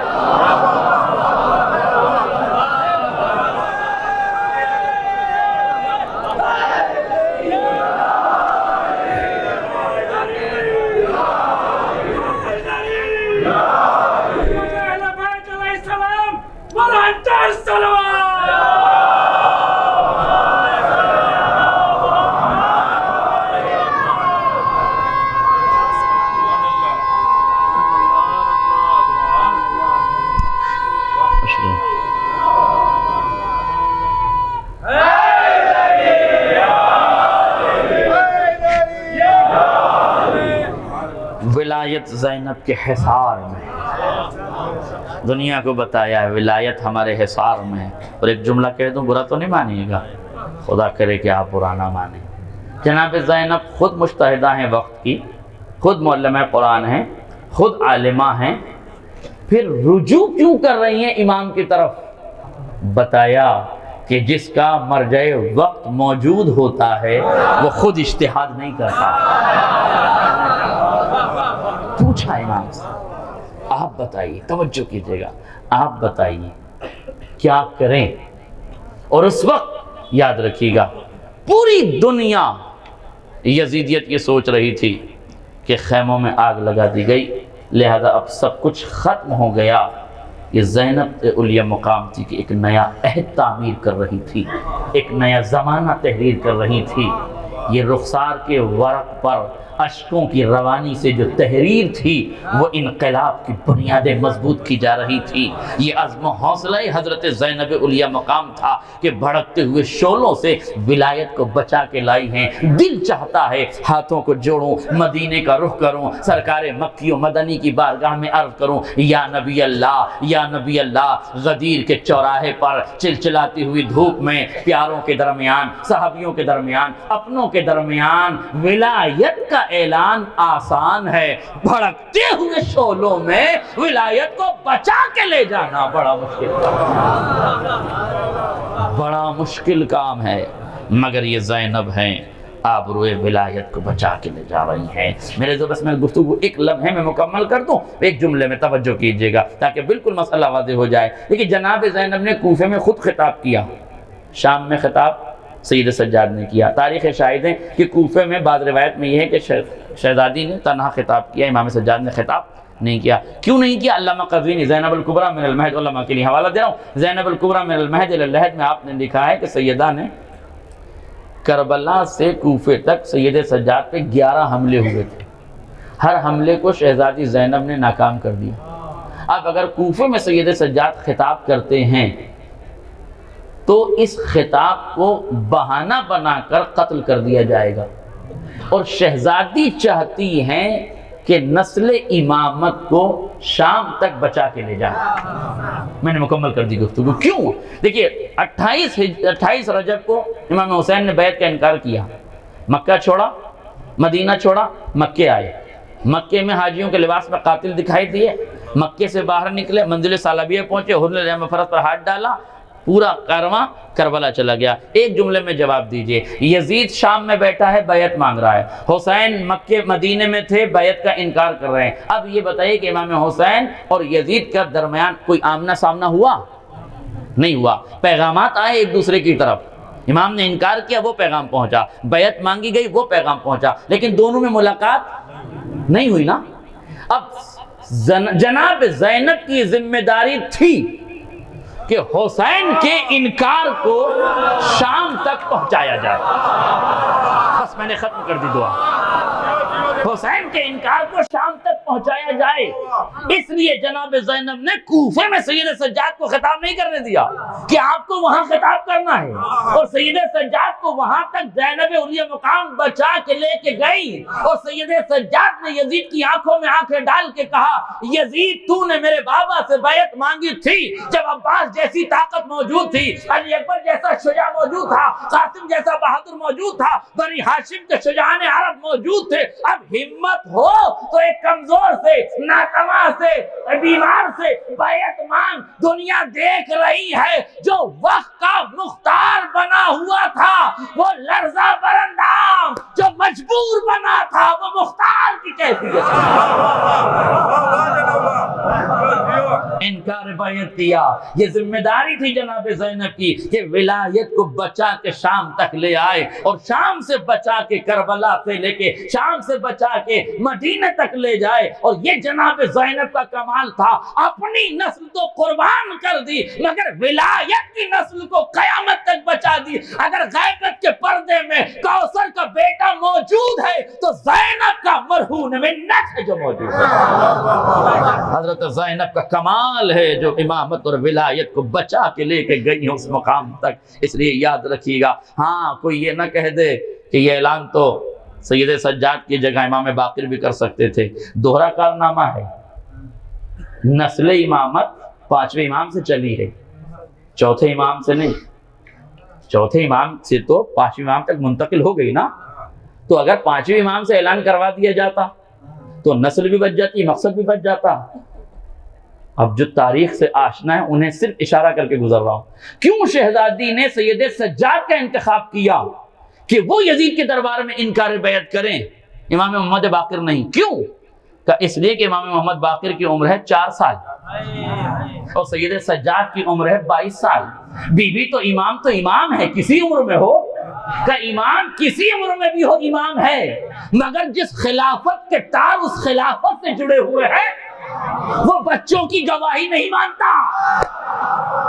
ہائے میرا جملہ واضح ہو جائے، وہ بچوں کی گواہی نہیں مانتا۔ اگر اس حکومت نے جب حسنین شریفین کی گواہی رد کر دی تو وہی نطفہ ہے، وہی شجرہ ہے، وہی طریقہ ہے، وہی سلیقہ ہے۔ اس لیے شہزادی زینب چاہتی ہے کہ جو بات اس وقت ٹال دی گئی، اب کربلا کے بعد یہ نہ کہہ دیا جائے بچے کا انکار تھا، 22 برس کے کڑیل جوان کا انکار تھا۔ 22 برس کے کڑیل جوان کا انکار تھا۔ اس لیے اسے انکار نہ سمجھے اور اسے حکومت دبا نہیں سکتی ہے۔ یہ حکمت عملی تھی جناب زینب کی۔ بس میں نے گفتگو تمام کر دیا، آخری فقرہ سنیے میرے عزیزوں، اور یہیں سے ربط مسائل ہے، توجہ سے جملہ سن لیجیے۔ یہ وہ موقع ہے کہ جہاں جناب زینب نے کربلا میں جناب زینب نے سید سجاد سے پوچھا، سید سجاد سے پوچھا تم امام وقت ہو، یہی تو ہے نا لفظ روایت کی، بیٹا تم امام وقت ہو، تم امام وقت ہو، تم امام وقت ہو۔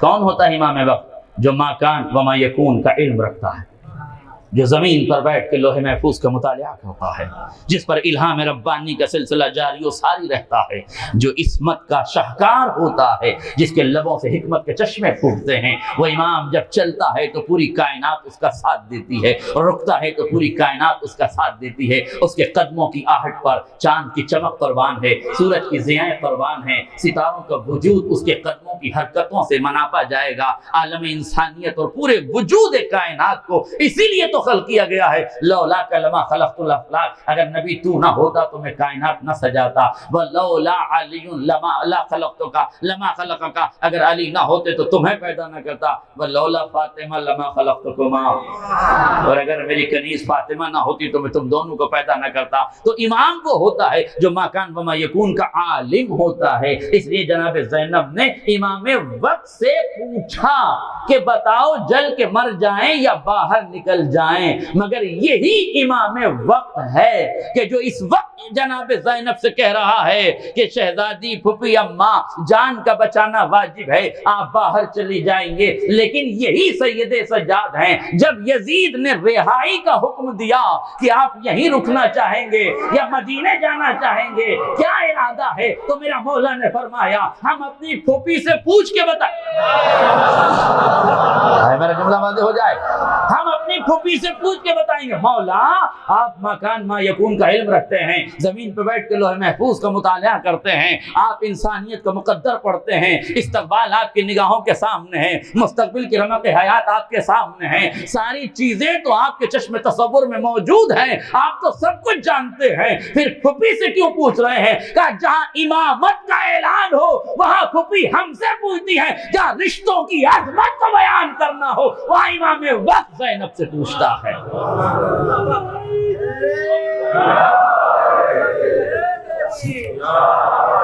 بس میرے عزیزو گفتگو تمام ہو گئی۔ امام وقت نے پوچھا، ہم پوچھ کر بتائیں گے، اور یہاں بھی جناب زینب نے فرمایا میرے لال ہم اپنے بھائی کا ماتم نہیں کر سکے، یزید سے کہو ایک گھر خالی کر دے۔ بی بی شام میں ماتم کیوں کر رہی ہیں؟ کہ جس قصر یزیدی نے فتح کے شازیانے بجائے ہیں اسی کے علاقے میں زینب فرش اعظم بچھا کے بتائے گی یزید تو نہیں جیتا ہے، زینب کے حوصلے جیتے ہیں، عزم سید سجاد جیتا ہے۔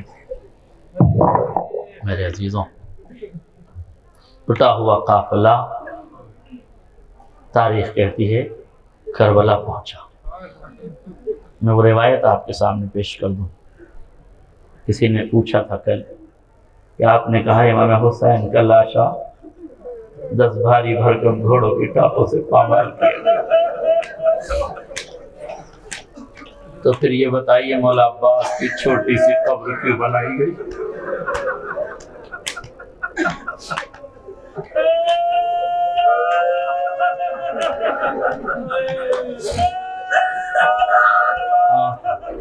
یہ چوتھے دن کی آج آخری مجلس ہے۔ یہ جو کانو در کے مومنین ہیں نا، یہ 2 مہینے سے اس علاقے کو سجا رہے تھے زائروں کے لیے، حسینیوں کے لیے۔ اب جب زائرین جا رہے ہیں تو ان کے دلوں سے پوچھو کہ کیا گزر رہی ہے۔ یہ قناتیں انہوں نے لگائی تھی آپ کے لیے جب یہ اٹھائیں گے تو خوشی کا اظہار نہیں کریں گے، ان کا دل رو رہا ہوگا، ان کا دل ٹوٹ رہا ہوگا۔ مولا آپ کی ذکر کی برکت نے اس علاقے کو کتنی رونق بخش دی۔ کیا کبھی سوچا تھا آپ نے کہ اس جنگل میں اتنی آبادی آپ کو اکٹھا ہو جائے گی، اتنے لوگ آ کے اکٹھا ہو جائیں گے؟ مولا یہ آخری مجلس ہے، ہم ان سب کی طرف سے یہ کہنا چاہیں گے مولا اگر اس پورے اہتمام میں کوئی کمی رہ گئی ہو تو ہمیں معاف کر دیجیے گا۔ جیے تو اگلے برس ہم ہیں اور یہ غم پھر ہے، جو چل بسے تو یہ اپنا سلام آخر۔ مولا حیات نے مہلت دی، آپ کا کرم شامل حال رہا، اگلے برس تک زندہ رہے تو یہ مومنین پھر آئیں گے، ہم پھر آئیں گے۔ مولا حیات نے اجازت دی تو پھر آئیں گے، مگر جتنے دن یہاں رہے ہیں اگر ان بارگاہوں میں جانے میں کوئی کوتاہی ہو گئی ہو تو معاف کیجیے گا۔ ہمیں بارگاہوں میں جانے کا سلیقہ نہیں ہے، ہمیں عصمتوں کی زیارتوں کا سلیقہ نہیں ہے، ہمیں نہیں معلوم کہ ہم کہاں پہلے جائیں۔ زائرین کبھی یہاں چلے جاتے ہیں، کبھی وہاں چلے جاتے ہیں، مگر زیارت کا طریقہ یہ ہے کہ پہلے عباس کے روضے پہ جایا کرو، وہاں سے اجازت لیا کرو۔ چھوٹے حضرت کیا اجازت ہے کہ آپ کے آقا کی زیارت کو چلے جائیں؟ جب وہاں سے اجازت مل جائے تو امام حسین کے روضے پر آیا کرو، جب یہاں سے اجازت مل جائے تو پھر پوچھا کرو اجازت ہے ملکہ حجاب کی بارگاہ میں چلے جائیں، وہاں جا کے زیارت کر لیں۔ اور جب اس طریقے سے زیارت کرو گے نا تو عصمتوں کے پیرائے میں ڈھلی ہوئی زیارت ہوگی۔ مولا ہم سے اگر کوئی غلطی ہو گئی ہو تو معاف کر دیجیے گا۔ جناب زینب ہیں، تاریخ کہتی ہے، روایت کے فقرے ہیں، جب کربلا میں سیدہ جناب زہرا پہنچی ہیں، جناب ثانیہ زہرا پہنچی ہیں، بار بار کہتی ہیں سجاد مجھے میرے عباس کی قبر پہ لے چلو، بیٹا سجاد مجھے میرے غازی کی قبر پہ لے چلو، بیٹا سجاد مجھے میرے بھائی عباس کی قبر پہ لے چلو، میں کوفے کی کہانی سناؤں گی، میں شام کے بازار میں جو گزرا ہے وہ اپنے بھائی کو بتاؤں گی۔ اے سجاد، اے میرے لال، ارے مجھے جلدی سے عباس کی قبر پہ لے چلو۔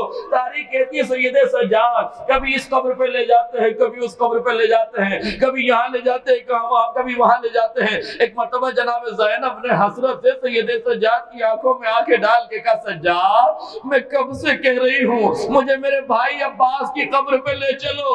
میں ایک مرتبہ سید سجاد ایک چھوٹی سی قبر پہ لا کے کھڑا کر دیتے ہیں، فرماتے ہیں پھوپھی اماں ھذا قبر عمی ابی الفضل العباس، یہ میرے چچا عباس کی قبر ہے۔ زینب تڑپ گئی، سید سجاد کے چہرے کو دیکھا، میرے لال کیسی باتیں کرتے ہو، میرا بھائی عباس جب گھوڑے پہ بیٹھتا تھا تو پیر زمین پہ خط دیتے تھے، اتنا لہیم شہیم میرا بھائی، ارے یہ کس بچے کی قبر پہ لے آئے؟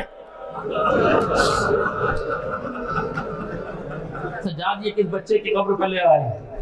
سید سجاد ہاتھوں کو جوڑ کے کہتے ہیں پھوپھی اماں یہ میرے چچا کی قبر ہے، پھوپھی اماں یہ میرے چچا کی قبر ہے۔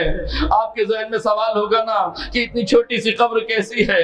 میں نے جب یہ روایتیں پڑھی نا میرے ذہن میں مستقل سوال گونجتا تھا آخر یہ قبر چھوٹی سی کیوں سید سجاد نے بنائی؟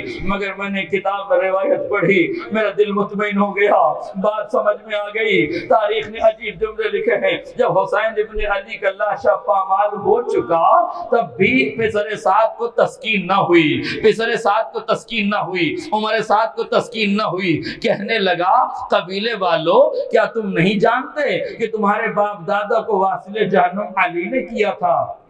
کیا علی سے بدلہ نہیں لینا چاہو گے؟ کیا علی سے بدلہ نہیں لینا چاہو گے؟ مرتبہ کسی نے کہا کہ یار اب علی سے بدلہ لے تو لیا، حسین کو پامال تو کر دیا، اب کیسے بدلہ لیں گے؟ اب کون سا طریقہ ہے بدلہ لینے کا؟ کہا نہیں ابھی ایک بدلہ باقی ہے، ابھی علی سے بدلہ لینا چاہتے ہو تو باقی ہے۔ کہا وہ کیا ہے؟ کہا پھر اپنی تلواریں نکالو۔ قبیلوں کی تلواریں نکل گئی۔ پسر سعد کہتا ہے وہ لاشا جو فرات کی ترائی پر ہے، جس کے بازو کٹے ہوئے ہیں، سر زخمی ہے، آنکھوں میں خون جمع ہوا ہے، اس لاش کو قریب لایا جائے۔ لاش عباس قریب لایا گیا، کہتا ہے قبیلے والو یہ علی کا بیٹا عباس ہے، اپنی تلواریں نکالو، اپنی تلواروں کی پیاس علی کے خون سے بجھا لو۔ ارے عرب کی غیرت رخصت شہادت ہو گئی، قبیلوں کا تعصب نکل آیا، ارے بے غیرتوں نے تلواریں نکالی، حضرت عباس کے جسم کے ٹکڑے ٹکڑے کرنا شروع کیے۔ جب سید سجاد 13 محرم کو قبریں بنانے کے لیے آئے، عباس کے لاشے کو بکھرا ہوا دیکھا، ایک چٹائی منگائی، عباس کے لاشوں کو جمع کیا، لاش کے ٹکڑوں کو جمع کیا، ایک گٹڑی بنائے، مختصر سی قبر بنائے۔ اے پھوپھی اماں، یہ میرے چچا عباس کی قبر ہے۔ زینب تورا کے زمین میں گر، اے عباس میرے جگر کے ٹکڑے کوفہ و شام میں بکھر گئے، تمہارے جسم کے ٹکڑے کربلا میں بکھرے۔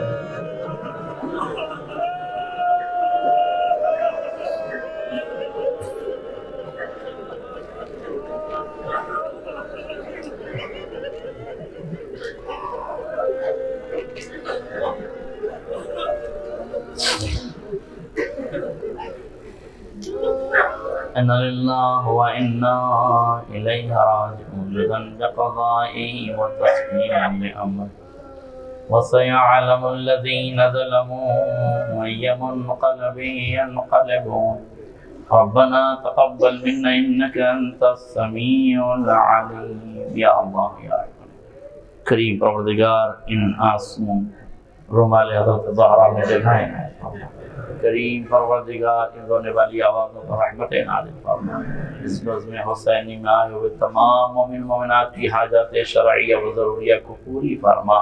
کریم مالک اس مجمع کو وبائی امراض سے محفوظ فرما۔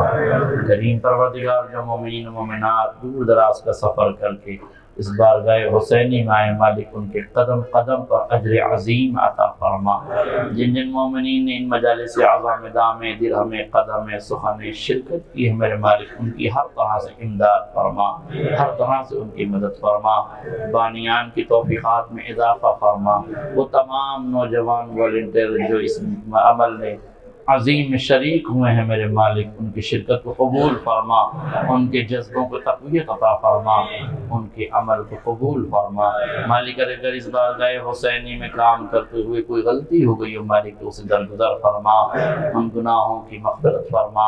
کریم پروردگار جو بے اولاد ہیں، دولت اولاد عطا فرما، جن کے پاس اولاد ہے انہیں پروان چڑھا، قوم تشیع کی حفاظت فرما۔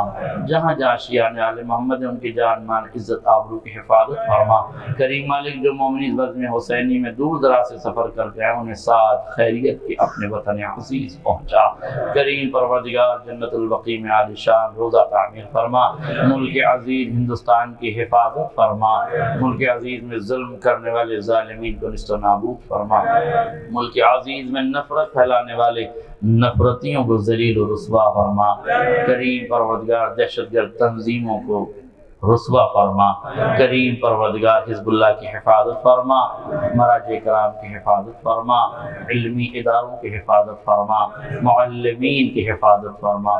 کریم پروردگار واسطہ محمد اور آل محمد کا اور امتحان نہ لے، یوسف زہرا امام زمانہ کے ظہور میں تعجیل فرما اور ہمیں ان کے انصار و اعوان کر دے۔ آپ سے گزارش ہے کہ ایک مختصر حمد اور 3 مرتبہ سورہ اخلاص کا آسما کا جملہ مومنات مومنین و مومنات، بالخصوص ان 60 برسوں میں جو مومنین مستقل یہاں آتے تھے ان کی ارواح کو، اور جو یہاں مومنین بیٹھے ہوئے ہیں ان کے مرحومین کو، اور میرے والد محترم مسلسل ان مجالس میں شرکت کرتے تھے، سید کرار حسین نسیم مخر صاحب، اور جو والنٹیر حضرات ہیں جو بانیان ہیں، ان کے تمام مرحومین کو اس سورہ کے سلام۔ بسم اللہ الرحمن الرحیم۔ صلی اللہ علیہ وسلم۔